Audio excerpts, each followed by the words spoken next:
Ya, selamat pagi adik-adik semua. Selamat datang pada mata kuliah Statistika Ekonomi 1.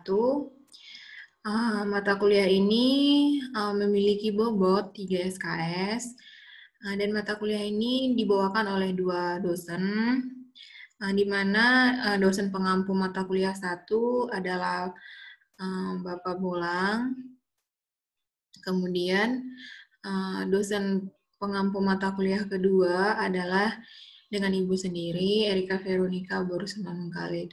Ya, adik-adik, Ibu minta maaf,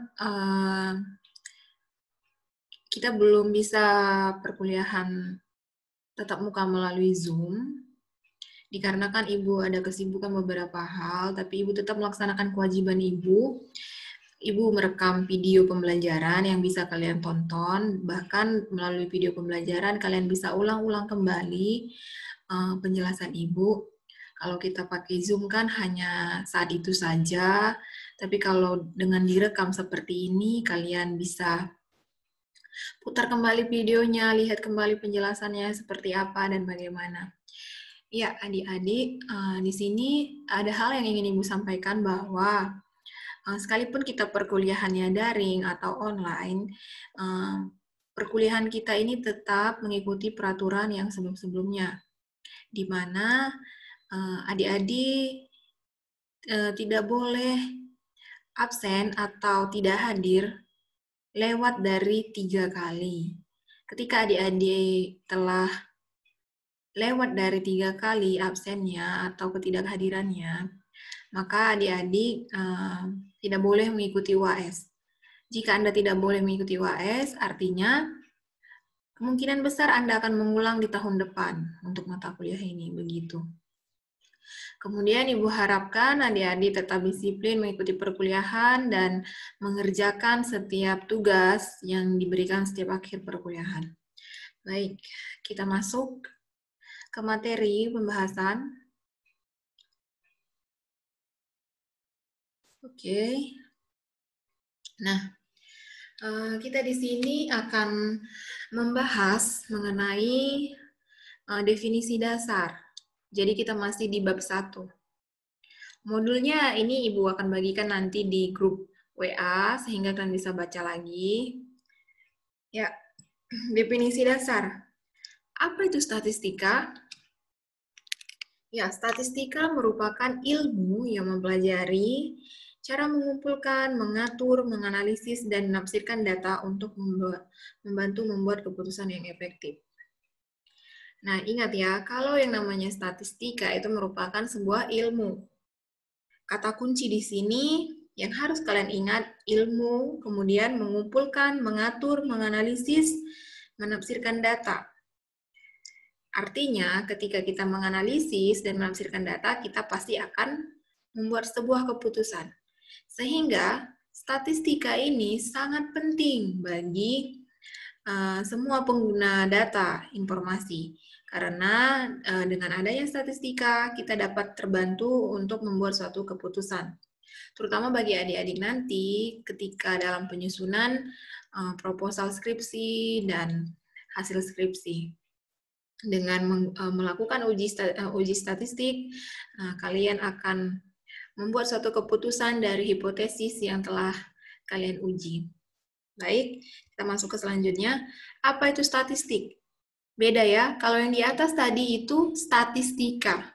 Yang di bawah statistik, without A, tanpa A. Oke, kalau statistik, dia itu merupakan kumpulan informasi secara numerik. Nah, kata kuncinya itu informasi numerik. Jadi, informasi atau data-data yang disajikan itu berupa angka-angka. Oke, kita masuk ke selanjutnya. Ya, contoh statistik. Produksi pesawat Boeing pada tahun 2015 sampai 2018 sebagai berikut. Tahun 2015 sebanyak 124 unit, tahun 2016 sebanyak 396 unit. Tahun 2017 sebanyak 96 unit, dan tahun 2018 sebanyak 24 unit. Nah, contoh ini dapat dikategorikan sebagai statistik, karena terdapat informasi berupa numerik. Kita lihat disajikan. Kalau tahun 2015 ada 124, sampai 2018 ada 24 unit gitu. Oke, kita lanjutkan. Ya, kemudian jenis statistika berdasarkan cara pengolahan. Artinya jenis ilmunya ya, statistika. Kalau yang tadi kan statistik. Ya. Kalau berdasarkan pengolahan data, statistika itu terbagi atas dua. Yang pertama, statistika deskriptif. Nah, kita lihat, kata kuncinya deskriptif. Di bahasa Indonesia juga dulu pasti adik-adik telah mempelajari itu deskriptif itu seperti apa. Deskriptif itu biasanya dia itu lebih ke bagaimana menceritakan, menarasikan, atau memberikan data kayak seperti dalam bentuk cerita begitu. Nah, kalau di sini disajikan bahwa statistika deskriptif itu merupakan metode yang digunakan untuk mengatur, meringkas, dan menyajikan data atau populasi dengan cara informatif. Ya, artinya data itu disajikan, kemudian dilakukan dengan cara yang informatif begitu. Nah, ini contohnya, pemerintah Amerika Serikat melaporkan bahwa populasi Amerika Serikat pada tahun 1960 mencapai 179.323. Pada tahun 1970 mencapai 203.302.000. Pada tahun 1980 mencapai 226.542.000. Pada tahun 1990 mencapai 248.709.000. Pada tahun 2000 mencapai 265.000 juta. Pada tahun 2010 mencapai 308.400.000. Oke. Contoh ini kan dia memberikan deskripsi mengenai laporan tentang jumlah atau populasi penduduk yang ada di Amerika Serikat gitu. Oke, kita masuk ke selanjutnya, yaitu jenis statistika berdasarkan cara pengolahan data yang kedua, yaitu statistika inferensi. Ya, statistika inferensi ini merupakan metode yang digunakan untuk menduga sifat-sifat populasi berdasarkan sampel. Ya, adik-adik harus tahu terlebih dahulu apa itu perbedaan populasi dengan sampel. Kalau itu populasi itu keseluruhan individu atau apa yang ingin kita teliti. Kemudian kalau sampel itu dia itu individu atau subjek atau objek yang mewakili dari populasi. Jadi, sampel itu bagian dari populasi, begitu. Nah, contoh, dari populasi masyarakat yang bekerja di bagian marketing dipilih secara acak 1.260 orang untuk digaji gaji rata-rata per tahun. Diperoleh rata-rata gaji per tahun adalah 425 juta rupiah. Berdasarkan data tersebut disimpulkan bahwa rata-rata gaji per tahun orang yang bekerja di bidang marketing adalah 425 juta. Nah, di sini diambil populasinya itu masyarakat yang bekerja di bagian marketing. Jadi keseluruhan masyarakat yang bekerja di bagian marketing itu populasinya. Kemudian 1.260 orang itu adalah sampel. Ya, ini dia seperti yang Ibu jelaskan tadi. Nah, di sini dinyatakan bahwa populasi adalah keseluruhan individu atau objek yang dikaji. Kemudian, sampel adalah bagian dari populasi yang dianggap dapat mewakili populasi. Contoh, jika objek dari penelitian adalah mahasiswa undana dengan IPK cum laude, maka populasinya adalah seluruh mahasiswa Undana dengan IPK cum laude. Sedangkan sampelnya adalah 2 orang mahasiswa dari masing-masing fakultas di Undana dengan IPK cum laude. Iya. Jelas ya? Di sini yang menjadi sampel adalah seluruh mahasiswa di Undana yang memiliki IPK cum laude. Tapi sampelnya 2 orang mahasiswa dari masing-masing fakultas di Undana dengan IPK cum laude. Kenapa kita tidak mengambil seluruh data atau menggunakan seluruh populasi? Dikarenakan jumlah populasinya pasti mahasiswa yang memiliki IPK cum laude untuk seluruh mahasiswa Undana itu banyak sekali ya. Sehingga kalau semuanya kita gunakan sebagai data penelitian, itu akan membuat kita ribet dalam melakukan pengolahan data. Karena dengan menggunakan sampel saja itu sudah menggambarkan keadaan yang sebenarnya begitu. Karena sampel yang kita pakai ini juga bagian dari populasi. Nah, di sini kan sampelnya itu 2 orang mahasiswa dari masing-masing fakultas. Ya, 2 orang dari masing-masing fakultas Undana ini yang memiliki IPK cum laude. Berarti misalkan di FKIP diambil 2 IPK cum laude tertinggi, di FE diambil 2 IPK cum laude tertinggi, begitu seterusnya. Nah, itu data yang kita pakai begitu. Sehingga lebih lebih mempermudah peneliti dalam mengolah datanya nanti begitu. Dan ingat, sampel juga sudah mampu mewakili keadaan data yang sebenarnya. Oke. Kemudian terdapat 2 tipe variabel, yakni variabel kualitatif dan variabel kuantitatif. Ya, Ibu yakin adik-adik sekalian pasti tahu apa itu perbedaan kualitatif dengan kuantitatif.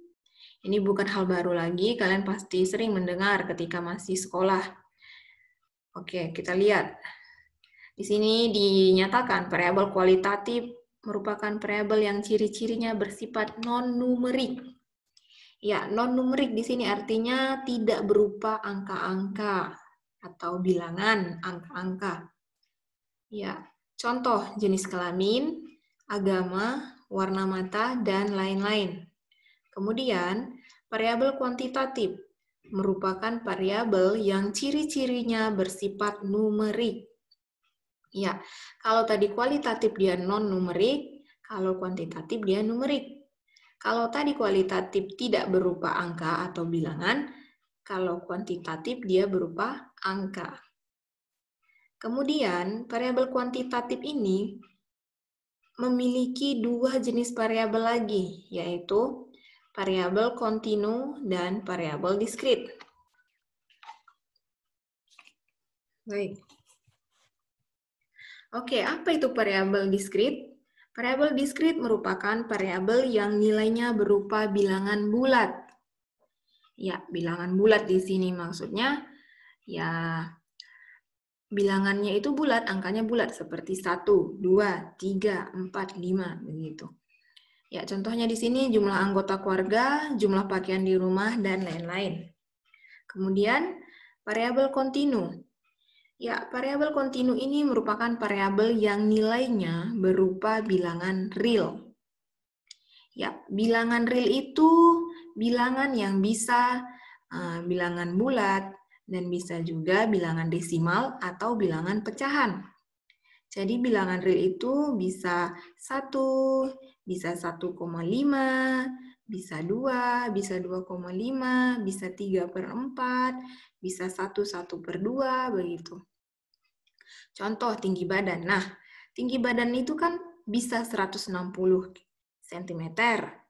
Kemudian tinggi badan itu bisa juga 160,5 cm. Oke, kemudian berat badan. Berat badan juga bisa 70 kg. Bisa juga 70,1 kg. Kemudian waktu belajar.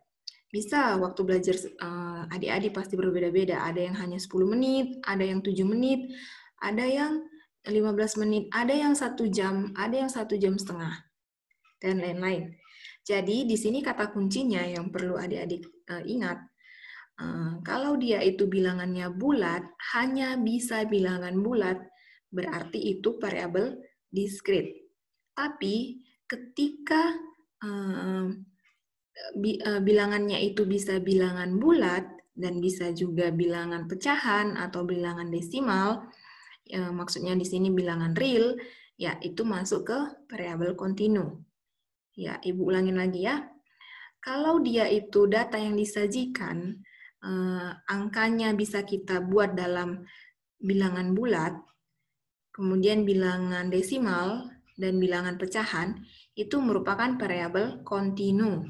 Tapi kalau data yang disajikan itu hanya bisa kita buat dalam bilangan bulat, itu variabel discrete.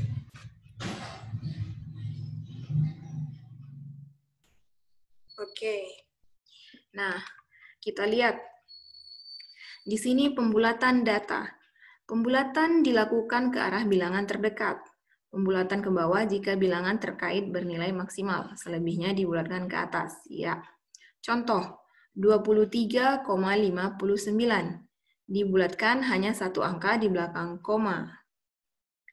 Menjadi 23,6. Karena kan dia sudah 59. Kita bulatkan ke 23,6.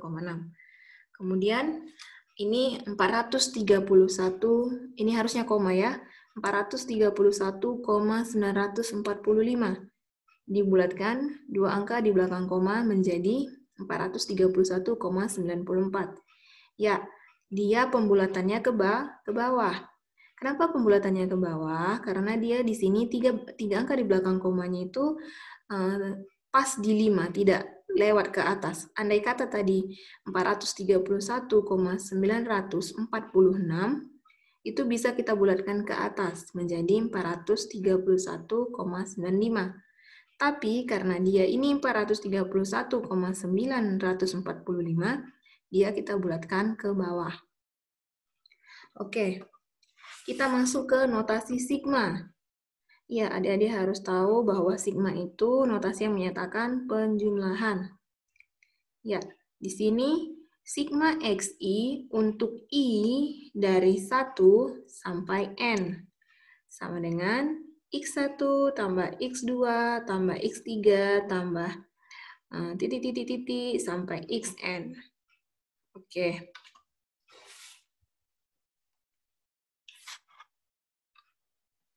Contoh, misalkan x dan y merupakan variabel dengan x1 sama dengan 2,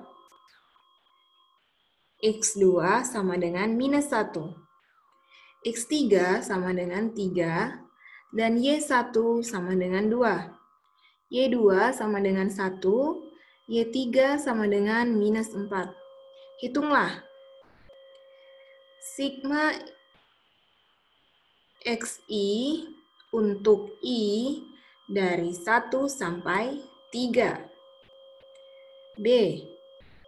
Sigma yi kurang 2 dari 1 sampai 3. C. Sigma xi untuk i dari 1 sampai 3. Ya, jawaban atau penyelesaiannya kita lihat. Ya, untuk A, sigma xi untuk i dari 1 sampai 3. Kita lihat. Xi tadi kan dia di sini maksudnya bahwa kita ingat lagi penyebutannya tadi. Penyebutannya tadi kan sigma xi untuk i dari 1 sampai 3. Ya, berarti xi sama dengan x1 tambah x2 tambah x3 sama dengan 2 tambah minus 1 tambah 3 sama dengan 4.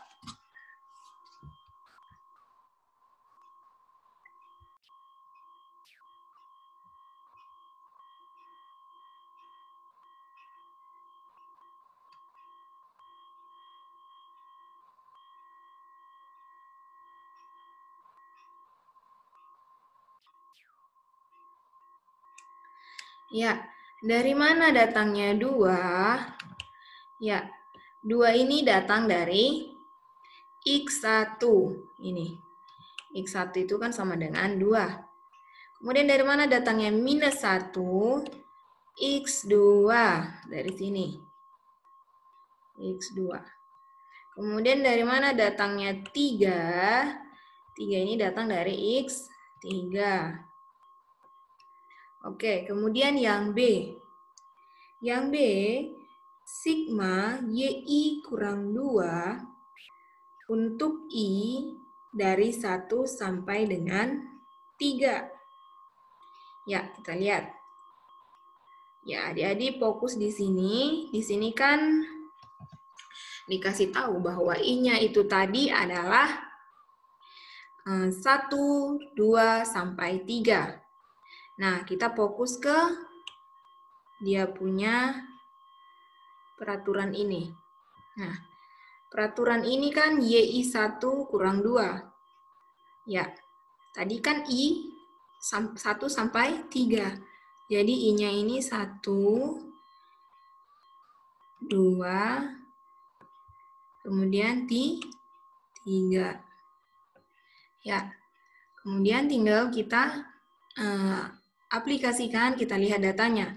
Y1 itu berapa? Oh, Y1 2. Kurang 2. Kenapa kurang 2? Karena memang di sini diminta untuk YI1 kurang 2. Ya. Kemudian Y2. Y2-nya itu 1. Sehingga ini 1 kurang 2. Kemudian Y3, ya kita lihat Y3 ini adalah minus 4. Ya, tadi kan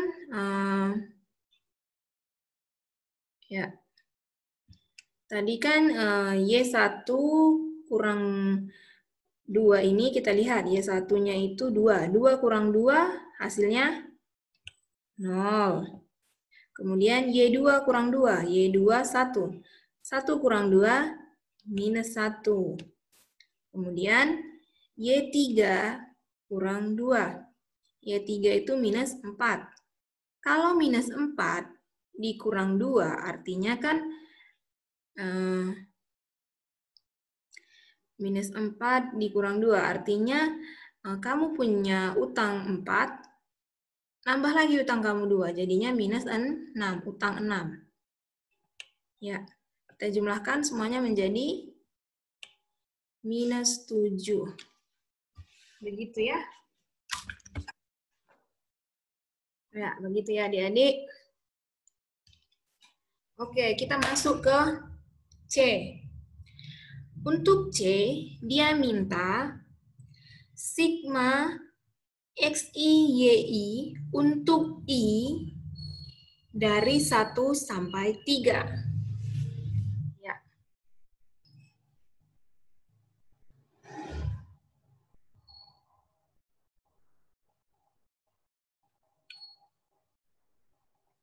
Bagaimana pengerjaannya? Mari kita kerjakan.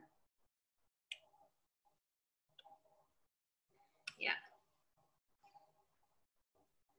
Ingat ya, adik-adik harus fokus ke apa yang diminta.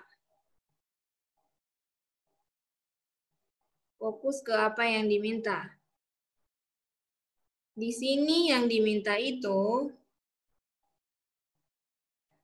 bahwa XI, YI untuk I dari 1 sampai dengan 3. Berarti X1, berarti sini X1, ya di sini.